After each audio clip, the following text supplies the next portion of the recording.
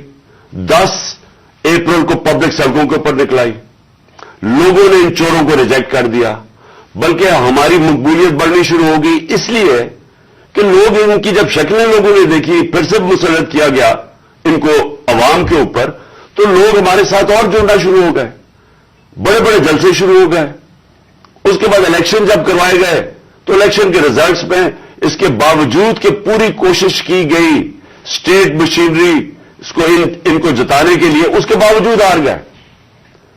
قوم نے اپنا ورڈکٹ دے دیا. دوسرا الیکشن ہوا، اس میں بھی ہار گئے. لیکن مجھے جو افسوس کی بات ہے کہ بجائے ایک سمجھے کہ جناب جنرل باجوہ آپ نے غلطی کر دی ہے، آپ کو عقل کل تو نہیں ہے، آپ دیکھ رہے ہیں کہ لوگ کدھر کھڑے ہیں.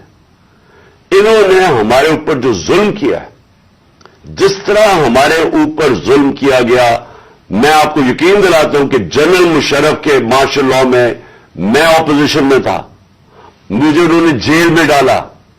میں نے کہیں اس طرح کا ظلم نہیں دیکھا جنرل مشرف کے دور پہ جو یہ جنرل باجوہ نے ہمارے پہ کروایا.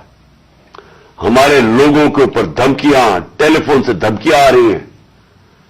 وہ جو ہماری حمایت کرے یا جو ہمارے ساتھ میڈیا کے لوگ ہوں، ان کے اوپر دھمکیاں. جو میڈیا ہاؤس تھا، سلمان اقبال وہ ملک سے باہر چلا گیا، اس کے بعد صابر شاکر ملک سے باہر چلا گیا، آج محیط پیرزادہ ملک سے باہر گیا ہوا ہے اسی خوف سے. ارشد شریف، اتنی بڑی ٹریجڈی ہوئی ہے، اس کو جو دھمکیاں دی، کیا وجہ تھی اس کی؟ وہ ایک دیانتدار آدمی، وہ بتا رہا تھا کہ اس ملک کے ساتھ کیا ظلم ہوا ہے، کہ اچھی بلی گورنمنٹ آپ نے گرا کے چوروں کو بٹھا دیا. تو بجائے یہ کہ کریکٹ کرنا، ہمارے اوپر ظلم شروع ہو گیا. اور ظلم کی انتہا یہ تھی کہ سوشل میڈیا کے لوگوں کو اٹھا کے لے جاتے تھے، ان کو پھینٹا لگا کے تو اگلے دوسرے دن گھر واپس بھیجتے تھے، دھمکیاں دیتے تھے کہ آگے سے کیا تو یہ ہوگا. جو اعظم سواتی سے کیا، جو اس سے پہلے جو شہباز گل سے کیا، کون سی اس نے اتنی بڑی بات کی تھی کہ اس کو ننگا کر کے مارا، اور وہ ابھی تک اس کے اثرات ہیں جو انہوں نے اس کو تشدد کیا اس کے اوپر. اور اعظم سواتی نے کیا بات کی تھی؟ اعظم سواتی نے یہ ٹویٹ کی کہ جنرل باجوہ آپ نے NRO 2 دیا، اس کے اوپر جو اس بیچارے سے کیا گیا، کون سی جمہوریت میں یہ ہوتا ہے؟ اور وہ بات کہ جو سچ ہے، NRO 2 جنرل باجوہ نے دیا ہے، ساری قوم کو پتا ہے. مجھے پتا ہے کہ میں جب کہتا رہا، جب میں گورنمنٹ میں تھا، میں جنرل باجوہ کو کہتا رہا کہ یہ 30 سال سے چوری کر رہے ہیں، ان کے اوپر کرپشن کیسز ہیں، نیب آپ کے نیچے ہے، آپ نیب کنٹرول کرتے ہیں، میرے نیچے ہی نہیں ہے، کیوں نہیں ان کے کیسز آگے بڑھاتے؟ پہلے تو ہمیں سارا وقت یہ بتاتے رہے کہ فکر نہ کریں سر، ہو رہا ہے سب کچھ، سر ابھی کچھ ہو رہا ہے، پہلے تو ہمیں یہ بتاتے رہے. آہستہ آہستہ ہمیں پتا چلا کہ ان کی تو کوئی نیت ہی نہیں ہے کرپشن کی. مجھے پھر کہنا شروع ہو گئے کہ جی آپ ملک کی اقتصادیات کو ٹھیک کریں، اکانومی کو ٹھیک کریں، بھول جائیں اس کو، یہ اکاؤنٹیبلٹی کو.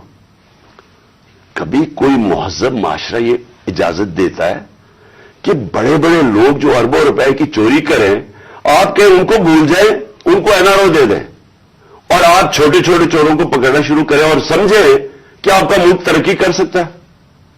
کیا چین پاگل ہے جنہوں نے 450 وزیروں کو جیلوں میں ڈالا ہے پچھلے چند سالوں میں؟ کیا جو پریزیڈنٹ شی جن پنگ ہے اس کو اسٹیٹسمین مانا جاتا ہے؟ اس نے وہ کام کر دیا جو دنیا میں کسی نے کیا ہی نہیں ہے. 70 کروڑ لوگوں کو اس نے غربت سے نکالا ہے چائنا میں پچھلے 30 سالوں میں. وہ اس کو کیا ضرورت پڑی ہے کہ جو کرپٹ منسٹر ان کو پکڑے، ان کا احتساب کرے؟ کیونکہ کوئی معاشرہ بھی کامیاب نہیں ہو سکتا جب تک رول آف لا نہیں ہوتا، جب تک انصاف نہیں ہوتا، جب تک آپ بڑے بڑے لوگوں کو، جو اصل تو نقصان ملک کو بڑے چور کرتے ہیں، آپ ان کو پکڑ نہیں رہے اور آپ کہیں گے نیچے سے یہ بیچارے چھوٹے چھوٹے لوگوں پٹواریوں کو پکڑتے رہے. اور یہ ہمارے سامنے ہوا. شہباز شریف کو بچایا گیا، اس کو اوپر اوپن اینڈ شٹ کیس تھا، اس کا 16 ارب روپے کا یہ جو FI کا کیس تھا، اس میں تو کوئی شک ہی نہیں تھا. اور اس کا جو بیٹا باہر بھاگ گیا, آج جو سلمان شہباز واپس آیا ہے, وہ کیوں باہر بھاگا تھا؟ جیسے ہی ایف آئی اے نے اس سے سوال پوچھا کہ جناب بتائیے مقصود چپڑاسی اور نوکروں کے پاس اربوں روپے کدھر سے آئے, وہ ایک دم ملک سے باہر بھاگ گیا. اور اس کو ان ساروں کو واپس لایا جا رہا ہے. کیا ہوا؟ اس میں کوئی شک ہے کہ NRO-2 دے کے اس سارے ملک کا ایک جنرل مشرف نے نقصان کرایا تھا NRO-1 کا. اس ملک نے بھاری قیمت ادا کی اس کی, 4 گنا زیادہ ہمارا قرضہ چڑھایا انہوں نے 10 سالوں میں لوٹ مار کر کے. اب پھر جب ان کے اوپر کیسز تھے 1100 ارب روپے کے کیسز ہیں, وہ انہوں نے پھر ان کو NRO-2 دلوا دیا. تو کون تھا اس کا ذمہ دار؟ کس نے یہ کیا تھا؟ جنرل باجوہ نے کیا تھا. میں آپ کو چیزیں اس کی طرف دکھانا چاہتا ہوں کہ کیسے قانون انہوں نے بنایا جس میں بچے لوگ, جس میں ہر کسی کو بچایا گیا. انہوں نے جناب نیب لا کی سیکشن 4 میں امینڈمنٹ کی, اس کے اندر یہ فیصلہ, اس کے اندر کون بچتے ہیں؟ راجہ پرویز اشرف بچ جاتے ہیں اور شاید خاقان عباسی بچ جاتے ہیں. پھر انہوں نے ایک اور کیا, بے نامی دار کی ڈیفینیشن سیکشن 5E, اس میں مریم نواز پاک ہو کے نکلائی ساری چوری سے. پھر انہوں نے سیکشن 9 جس کے اندر شہباز شریف بچ جاتے ہیں, اور جس کے اندر کہ اگر آپ کسی اور کے نام پہ, یعنی اگر آپ میں پرائم منسٹر ہوں, میں اپنے خاندان کے نام پہ چیزیں لوں تو اس کا مطلب کہ آپ جواب دہی نہیں ہیں. تو جو TT کے سارے کیسز تھے شہباز شریف کے, وہ اس سے پاک ہو گیا. پھر سیکشن 14 کہ آپ کو بتانا پڑتا ہے کہ اگر میرے پاس کوئی باہر ایسٹس ہو, یعنی انگلینڈ میں میری جگہ ہو یا کوئی باہر ہو امریکہ میں ہو, تو اگر یہ پتہ ثابت ہو جائے کہ یہ میری جگہ ہے تو مجھے بتانا پڑتا ہے کہ یہ میرے کدھر سے پیسہ آیا اس کو خریدنے کے لیے. وہ انہوں نے صاف کر دیا. اب نیب بتائے گی کہ ان کے پاس پیسہ کدھر سے آیا. یعنی ہر دنیا کے اندر اگر میں پبلک آفس ہولڈر ہوں, یہ میری ذمہ داری ہے بتانے کے لیے کہ اگر میرا کوئی بڑا محل میں نے خریدا ہوا ہے, مجھے بتانا پڑتا ہے پیسہ کدھر سے آیا. انہوں نے وہ قانون ہی ختم کر دیا. چن کے آصف زرداری بھی اس میں صاف ہو گیا. چن کے وہ لوگ جو 30 سال سے اس ملک کو لوٹ رہے تھے, ان ساروں کو انہوں نے پاک اور صاف کر دیا. یہ اصل وجہ ہے مایوسی کی آج پاکستان میں. لوگ جنہوں نے یہ تماشا دیکھ رہے ہیں کہ ایک طرف قوم مر رہی ہے اس مہنگائی کے اندر اور فیکٹریاں بند ہو رہی ہیں, بے روزگاری کی قرضے چڑھتے جا رہے ہیں, ایک طرف یہ ہے اور دوسری طرف یہ اربوں روپے کی ان کی کرپشن معاف ہو رہی ہے. اور یہ بہت بڑی وجہ ہے آج مایوسی کی. اور میں نے یہ جو ہمارے پر ظلم ہوا, میں صرف اس کے اوپر آنا چاہتا ہوں کہ مجھے ایک جگہ بتایا گیا جنرل باجوہ نے کہ جی آپ کے لوگوں کے اوپر ہمارے پاس تو فائلیں ہیں ان کی کرپشن کی, ان کے اوپر فلمیں بنی ہوئی ہیں, ان کی ویڈیوز بنی ہوئی ہیں. اب میں نے ان سے بھی کہا کہ کیا یہ ہماری ایجنسیز کا کام ہے کہ ہم ویڈیوز بنائیں اور گندی ویڈیوز بنائیں یا کسی کے اوپر کوئی اس کے اوپر فائلیں بنائیں؟ کیا یہ کام رہ گیا ہے؟ کیا یہ قوم اپنا پیٹ کاٹ کے اپنی ایجنسیز کو پالتی ہے, اپنی سیکیورٹی کے لیے پالتی ہے؟ وہ تو ملک کی سیکیورٹی کے لیے پالتی ہے. کیا یہ ان کا کام ہے آ کے بتائیں کہ جناب اس کے اوپر یہ فائل ہے تو ہم نے اس کی فلانی فائل بنائی ہوئی ہے اور ہم نے اس کے کوئی ویڈیو بنائی ہوئی ہے؟ یہ کدھر ہوتا ہے؟ یہ اپنے لوگ. اچھا, اور میں کوئی ملک کا دشمن ہوں؟ 50 سال سے قوم مجھے جانتی ہے. سارے پاکستان کے ایوارڈز میں نے جیتے ہوئے ہیں, سول ایوارڈ سب جیتے ہوئے ہیں. میں سب سے بڑا پاکستان کا وہ یعنی جو جسے کہے کہ جو خیراتی کام کرتا ہے, کسی نے پاکستان میں اتنے پیسے نہیں اکٹھے کیے جو میں نے کیے. میرے اوپر ہر قسم کا گن. یہ سوچیں کہ میرا پرائم منسٹر, جب میں پرائم منسٹر تھا, میرے گھر کا فون ٹیپ کیا ہوا تھا اور وہ ٹیپ ہی نہیں کیا, اس کے بعد وہ لیکس کرتے ہیں. یہ پرائم منسٹر کے گھر کوئی یہ نہیں پوچھ رہا کہ اتنا یہ آفیشل سیکرٹ ایکٹس کی وائلیشن ہے. پرائم منسٹر کے پرائیویٹ نمبر کو ٹیپ کریں اور اس کو جا کے آپ پبلک کر دیں. یہ کہاں ہوتا ہے؟ اگر میں اپنے پرنسپل سیکرٹری, میں اپنے پرنسپل سیکرٹری سے بات کر رہا ہوں, وہ انہوں نے ٹیپ چلا دی, وہ کون کر رہا تھا؟ تو میں پھر سے یہ پوچھتا ہوں, ہم کوئی ملک کے دشمن ہیں کیا؟ میں کوئی پیسے لوٹ کے میرے باہر پڑے ہوئے ہیں کیا؟ میں کوئی ملک سے غداری کر رہا ہوں؟ لیکن جو ہمارے سے کیا گیا اور اعظم سواتی سے جو کیا گیا، اس کی بیوی کو ویڈیو بھیج دی، یعنی اس لیول پہ نیچے گرنا تھا کہ اس کے گھر ویڈیو بھیج دی اس کی، اور یہ کہنا، یہ کہا کہ جناب، اور ڈرایا گیا کہ تمہاری فیملی سیف نہیں ہے. اور قصور اس کا یہ کہ وہ کہہ رہا ہے کہ NRO-2 جنرل باجوہ نے دیا ہے. ساری بچہ قوم جانتی ہے کہ NRO-2 جنرل باجوہ نے دیا ہے، NRO-1 مشرف نے دیا ہے، سب کو پتا ہے. اس کے اوپر اتنی سزا، ایک سینیٹر کو، اس کو اٹھا کے ہارٹ کا پیشنٹ ہے اعظم سواتی، اس کو کبھی وہاں بھیج رہے ہیں، کوئٹہ بھیج رہے ہیں، اس ٹھنڈ میں سندھ بھیج رہے ہیں پرائیویٹ جہاز میں. کون سا جرم کیا اس نے؟ اور کیوں؟ اگر آپ نے نہیں دیا NRO-2 تو جا کے پبلک کو بتائیں نہیں دیا آپ نے. سارے آ کے لوگوں کو بتائیں آپ کے کس طرح آپ نے لوگوں کو بچایا. ہم بتائیں گے کیسے بچایا آپ نے. میں ایز پرائم منسٹر بتاؤں گا کہ کیسے آپ نے احتساب ہونے نہیں دیا.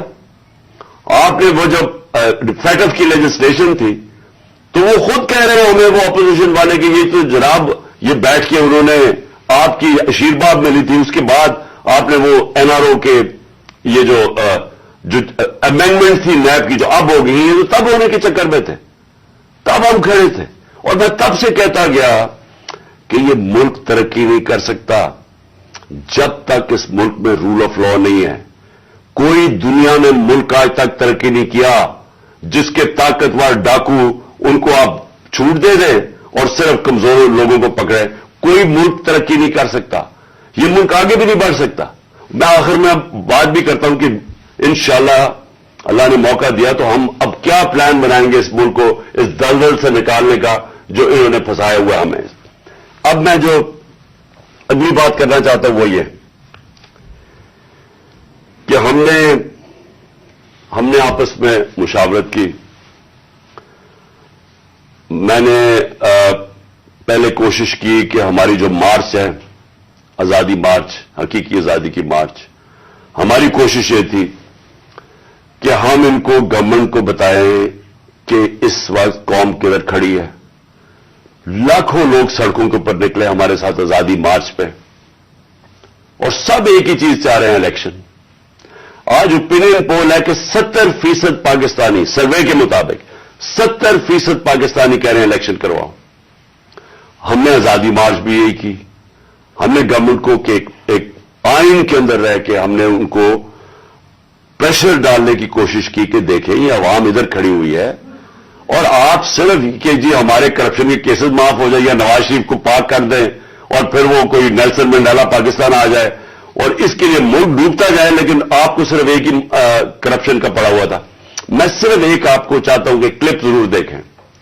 یہ جس دن 2 دن پہلے، یعنی میں آفس سے گیا 9 اپریل کو، یہ 8 اپریل کو، اس پچھلی اپریل کو میں نے یہ کلپ ریکارڈ عوام سے خطاب کیا تھا.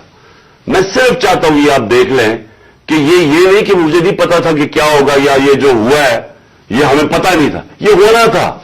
اور اس کے اوپر میں نے 2 دن پہلے اقتدار چھوڑنے سے پہلے یہ ذرا کلپ ذرا دیکھ لیں. اسی طرح بس پاور مل جائے تاکہ پھر سے پہلے جو NRO-1 بنا تھا ان کو ساروں نے انہوں نے مل کے جو چوری کی جنرل مشرف نے NRO دے دیا، اب یہ NRO-2 ہوگا. ان کا مقصد صرف یہ ہے کہ وہاں اسمبلی پہ آئیں. سب سے پہلا یہ کام میں آج آپ کو کہہ رہا ہوں، انہوں نے نیب کو ختم کرنا ہے، انہوں نے اپنے کرپشن کیسز ختم کرنے. اس وقت حالات یہ ہیں کہ یہ جو سارے ضمانت کے اوپر ہے، ڈر کس چیز کا ہے؟ ان کے سارے کیسز آنے لگے سامنے، تو وہ جلدی ہٹانا چاہتے تھے کہ کسی طرح یہ اپنے کیسز سے نکل جائے. اب یہ سارا یہ جمہوریت اکٹھا ہو جائے گا اور صرف ایک مسئلہ کسی طرح بس پاور مل جائے تاکہ پھر سے پہلے جو NRO-1 بنا تھا ان کو ساروں نے انہوں نے مل کے جو چوری کی جنرل مشرف نے NRO دے دیا، اب یہ NRO-2 ہوگا. ان کا مقصد صرف یہ ہے کہ وہاں اسمبلی پہ آئیں. سب سے پہلا یہ کام میں آج آپ کو کہہ رہا ہوں، انہوں نے نیب کو ختم کرنا ہے، انہوں نے اپنے کرپشن کیسز ختم کرنے. اس وقت حالات یہ ہیں کہ یہ جو سارے ضمانت کے اوپر ہے، ڈر کس چیز کا ہے؟ ان کے سارے کیسز آنے لگے سامنے، تو وہ جلدی ہٹانا چاہتے تھے کہ کسی طرح یہ اپنے کیسز سے نکل جائے. اب یہ سارا یہ جمہوریت اکٹھا ہو جائے گا اور صرف ایک مسئلہ کسی طرح بس پاور مل جائے تاکہ پھر سے پہلے جو NRO 1 بنا تھا ان کو ساروں نے انہوں نے مل کے جو چوری کی جنرل مشرف نے NRO دے دیا، اب یہ NRO 2 ہوگا۔ ان کا مقصد صرف یہ ہے کہ وہاں اسمبلی پہ آئیں۔ سب سے پہلا یہ کام میں آج آپ کو کہہ رہا ہوں، انہوں نے نیب کو ختم کرنا ہے، انہوں نے اپنے کرپشن کیسز ختم کرنے ہیں۔ اس وقت حالات یہ ہیں کہ یہ جو سارے ضمانت کے اوپر ہے، ڈر کس چیز کا ہے؟ ان کے سارے کیسز آنے لگے ہیں سامنے، تو وہ جلدی جلدی ہٹانا چاہتے تھے کہ کسی طرح یہ اپنے کیسز سے نکل جائے۔ اب یہ سارا یہ جمہوریت اکٹھا ہو جائے گا اور صرف ایک مسئلہ کسی طرح بس پاور مل جائے تاکہ پھر سے پہلے جو NRO 1 بنا تھا ان کو ساروں نے انہوں نے مل کے جو چوری کی جنرل مشرف نے NRO دے دیا، اب یہ NRO 2 ہوگا۔ ان کا مقصد صرف یہ ہے کہ وہاں اسمبلی پہ آئیں۔ سب سے پہلا یہ کام میں آج آپ کو کہہ رہا ہوں، انہوں نے نیب کو ختم کرنا ہے، انہوں نے اپنے کرپشن کیسز ختم کرنے ہیں۔ اس وقت حالات یہ ہیں کہ یہ صرف آپ کو اس لیے دکھا رہا تھا کہ ہمیں سب پتا تھا یہ کیا ہو رہا ہے۔ مجھے یہ سازش کا پوری طرح پتا تھا، مجھے میرے ہٹنے سے 1 سال پہلے کا اندازہ ہو گیا تھا کہ یہ شہباز شریف کو تیار کیا جا رہا ہے لانے کے لیے۔ اس کے باوجود کہ اس کے پاس 16 ارب روپے اس کے اور اس کے بچوں کے اوپر FIA کیس تھے اور 8 ارب روپے کے نیب کے کیس تھے، تو مجھے یہ سارا پتا تھا یہ ہو رہا ہے۔ اور مجھے افسوس کی بات یہ ہے کہ میں جب بھی پوچھتا تھا جنرل باجوہ سے تو ہمیشہ کہتے تھے کہ نہیں، ہم تو کسی صورت ہم ایسا نہیں کر سکتے، ہم تو کنٹینیوٹی چاہتے ہیں۔ تو اس کا نتیجہ کیا ہوا؟ وہ آ گیا، شہباز شریف آ گیا، اور آپ کے سامنے جو ملک کے اب حالات ہیں، آپ ساری قوم کے سامنے ہیں۔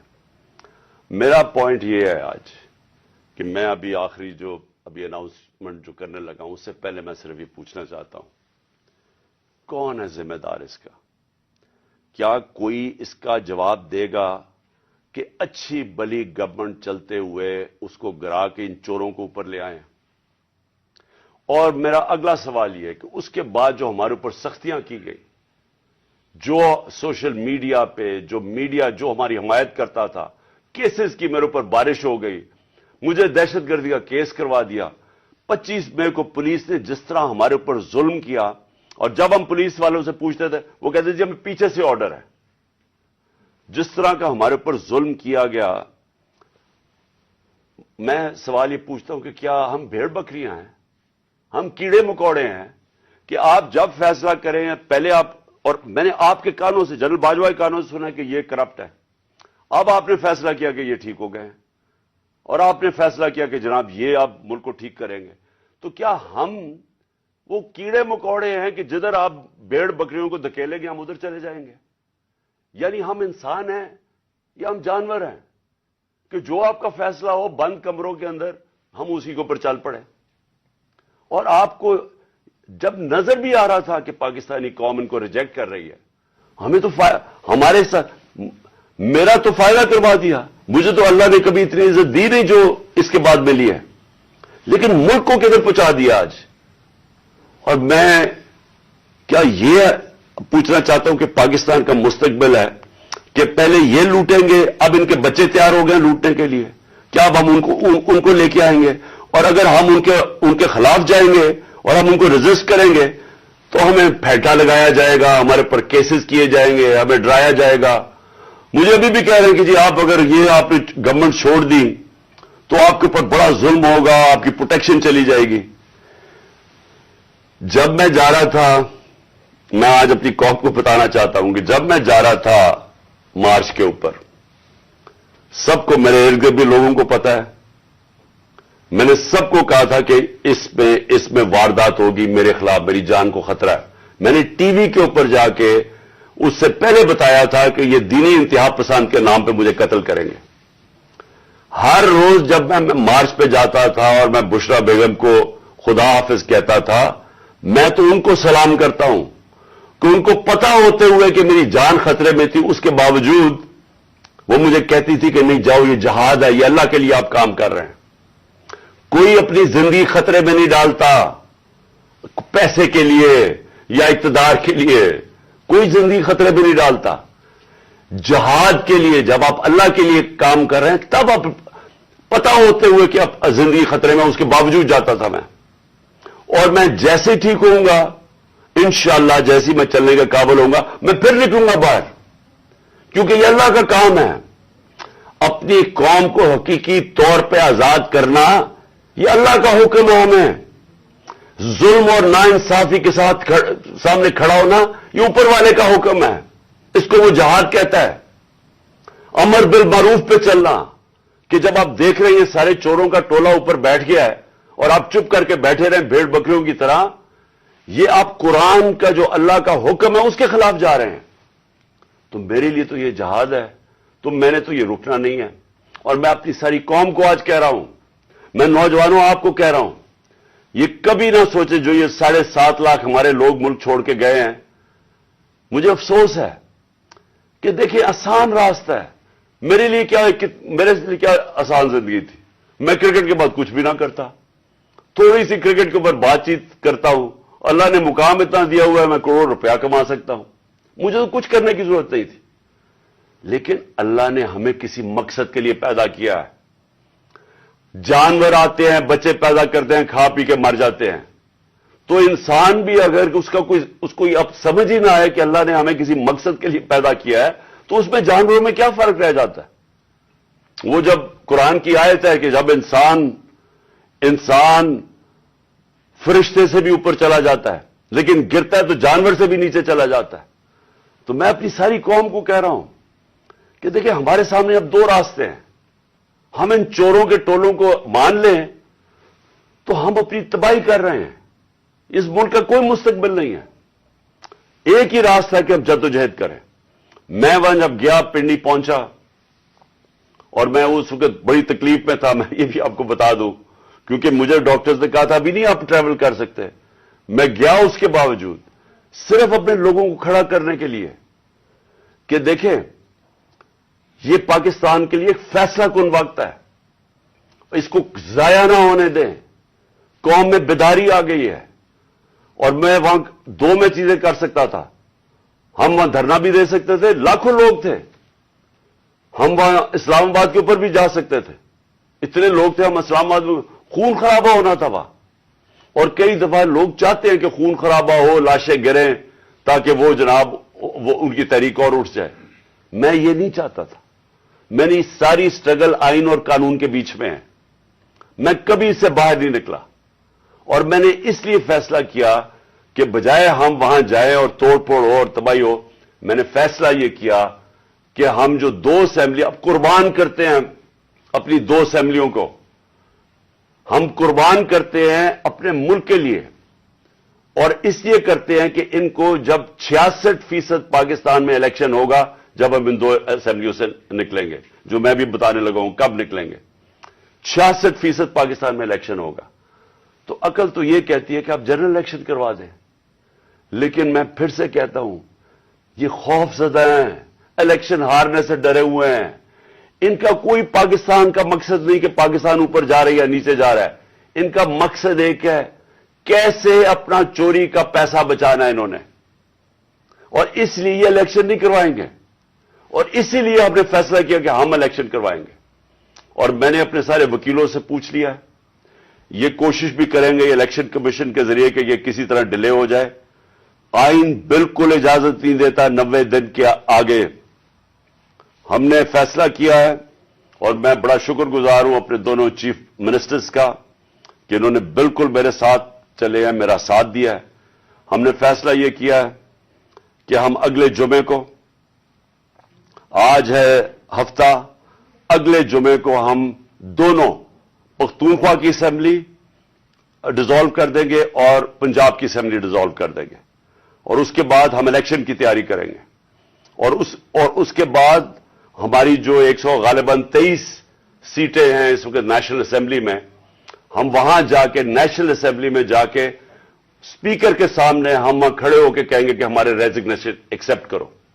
یہ ڈرامے نہ کرو کہ چن کے 8 جو انہوں نے پہلے ہمارے ساتھ کیا تھا، انہوں نے بجائے ہمارے باقی ریزگنیشن ایکسپٹ کرنے کے، انہوں نے 8 سیٹیں چنی۔ یہ جو بڑا کرپٹ یعنی مورلی کرپٹ الیکشن کمیشن ہے، اس نے نواز شریف کے ساتھ بیٹھ کے 8 سیٹیں چنی جو ہماری سب سے کمزور سیٹیں تھیں، جن میں بڑی کم مارجن سے ہم جیتے تھے، اور جدھر پی ڈی ایم کا ووٹ دگنا تھا ہمارے سے اس الیکشن کے اندر، اب یہ عوام دیکھیں کدھر آج ایک باشعور عوام ہے، بیداری آئی ہوئی ہے ہماری قوم میں، پتہ ہوتے ہوئے کہ میں نے اسمبلی میں نہیں، میں 8 سیٹوں پہ لڑا، پتہ ہوتے ہوئے کہ میں نے اسمبلی میں نہیں جانا، اس کے باوجود میری قوم نے مجھے سارے 8 کی 8 سیٹوں پہ جتایا، 7 سیٹوں پہ جتایا، اور ایک جو کراچی کے اندر سیٹ تھی، ذرا وہاں دیکھ لے، وہ الیکشن کمیشن کو وہ دھاندلی نہیں نظر آئے گی جس طرح انہوں نے پوری اسٹیٹ مشینری استعمال کی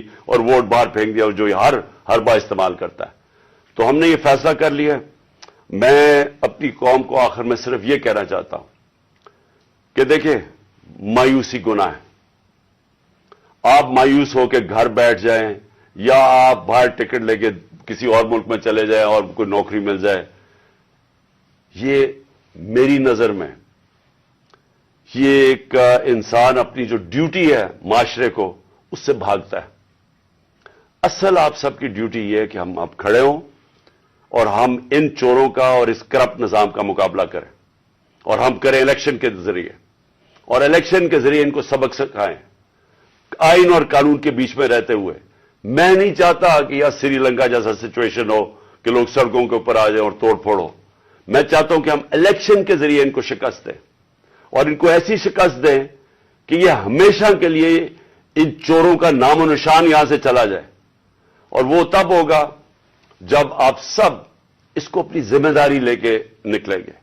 اور میں آپ کو آخر میں یہ کہنا چاہتا ہوں کہ مایوسی جو ہے، میں 3.5 سال گورنمنٹ میں رہا، اس کے باوجود کہ بینکرپٹ گورنمنٹ میں لی، اس کے باوجود کہ ہمارے پاس تجربہ ہی نہیں تھا بالکل۔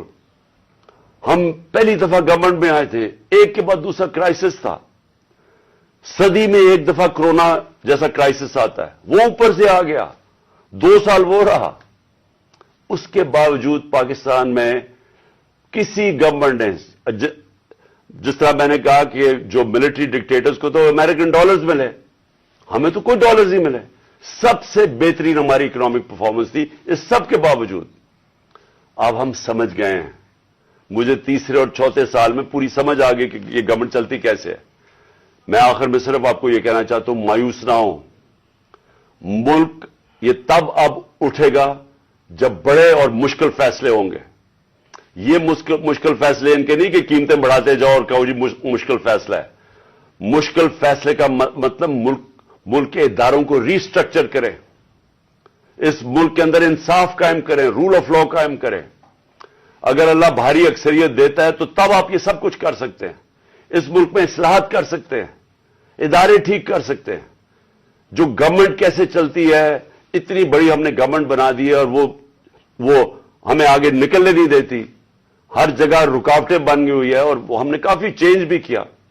ایکسپورٹس بڑھانی ہے، ہم نے ریکارڈ ایکسپورٹس بڑھائی۔ کیسے ہم نے ایکسپورٹس بڑھانی ہے اس کا ہم نے پلان بنایا ہوا ہے۔ اسمال اور میڈیم انڈسٹری کو کیسے کھڑا کرنا ہے جو اصل روزگار دیتی ہے اور دولت میں اضافہ ہوتا ہے۔ اپنی ایگریکلچر جو زراعت ہے، ہم نے چائنا سے بات کر چکے تھے کہ نئی ٹیکنالوجی ہم لے کے آئیں، بدقسمتی سے کرونا کی وجہ سے 2 سال چائنا بند ہو گیا۔ وہ جو نئی ٹیکنالوجی سے ہم نے صرف اپنی، اگر ہم وہ چھوڑیں کہ جو چائنا کے اندر وہ پیداوار لیتے ہیں 1 ایکڑ سے، ہم اگر اپنی دگنی کر لیں تو اب یہ سمجھیں کہ پاکستان کے اندر ایک انقلاب آ جائے گا۔ سو میں آخر میں یہ کہنا چاہتا ہوں کہ کوئی مایوسی کی